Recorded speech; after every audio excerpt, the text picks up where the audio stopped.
Hi everybody, I thought I'd post another video on using the XLR outputs. It's been a bit, I apologize, things got busy, but wanted to make sure and post how I'm using them. As you probably know, you can use these XLR outputs similar to RCA outputs.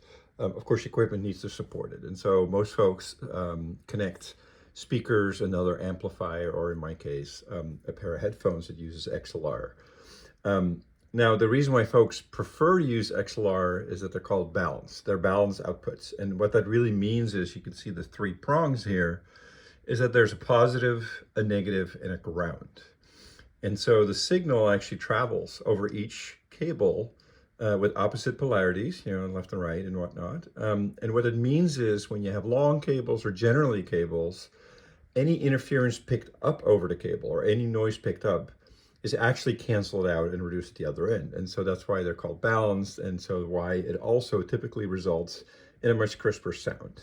And so I'll show you how I'm using them. And so we'll actually show you what I'm using for that and then how I'm connecting that. Now in my case, I use my Focal Clear MGs, really amazing headphones, really like them. And it came with a cable that has, as you can see here, a 4-prong output. It's essentially an XLR output combined. And so I use that for my headphones. And then in order to connect to these 3-prong XLR outputs, I essentially bought an adapter. And so I have that here. I'll show you what the adapter looks like, and then I'll plug it in and I'll show you what that looks like. So you can see there's 3 prongs left and 3 prongs right. And then on the other end of the adapter, it has a 4-prong female. So that's how I connect my headphones. So I'll go ahead and plug that in now, and then we'll show you from there kind of some things you need to consider.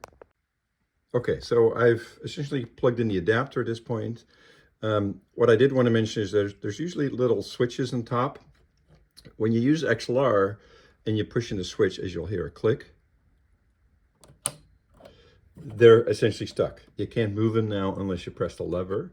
And so in my case, as I mentioned, I'm then outputting that to my XLR for my headphones here.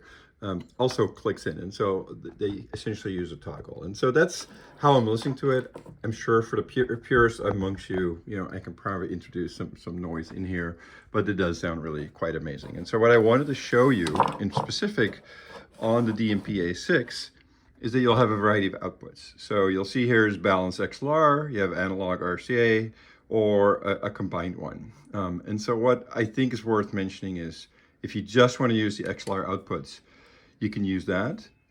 Specifically, what's important here is, if you go to the settings, and remember I clicked the little gear icon, you go to the settings. What I do, because I'm using a headphone, is that I actually set the startup volume to be somewhat lower.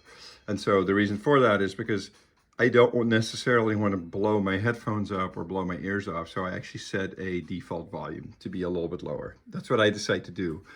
It's probably not a bad idea. And like I said, as you saw here, if I want to crank it up, I can go ahead and do that. And so I kind of like a lower startup volume just so, I don't have extremely loud music suddenly coming out. And so that's what I do there.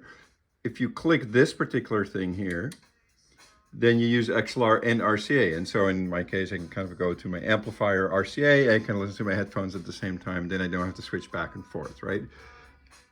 And you can hear it's kind of playing through my headphones. So I'll dial it down a little bit. And so that's what I'm doing there and how I'm using it.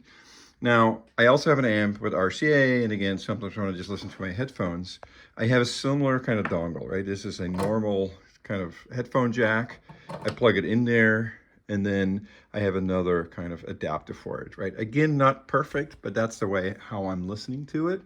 And that's how I'm making sure that everything's working through XLR. I use XLR output on my amp because when I listen to vinyl, I don't pass it through the DMP-A6. And so kind of directly use my headphones, say when the family is sleeping, I can still rock out and listen to my music. So hopefully this is helpful. Just a couple of small hints, as I mentioned, kind of watch for the volume and make sure, it's not set too high initially when you turn that up. And do that, but that's really how I use the XLR outputs and how you can use that if your amp supports XLR, if your speakers have direct XLR inputs, etc. It is typically recommended, and as I mentioned, if you have really long cables, it's supposed to reduce the noise or any interference you might pick up. So that's why folks like it, and that's why it's often used in the music industry. So hopefully helpful. Thanks for watching, and let me know what you think. Leave some comments if you'd like. Thanks. Bye.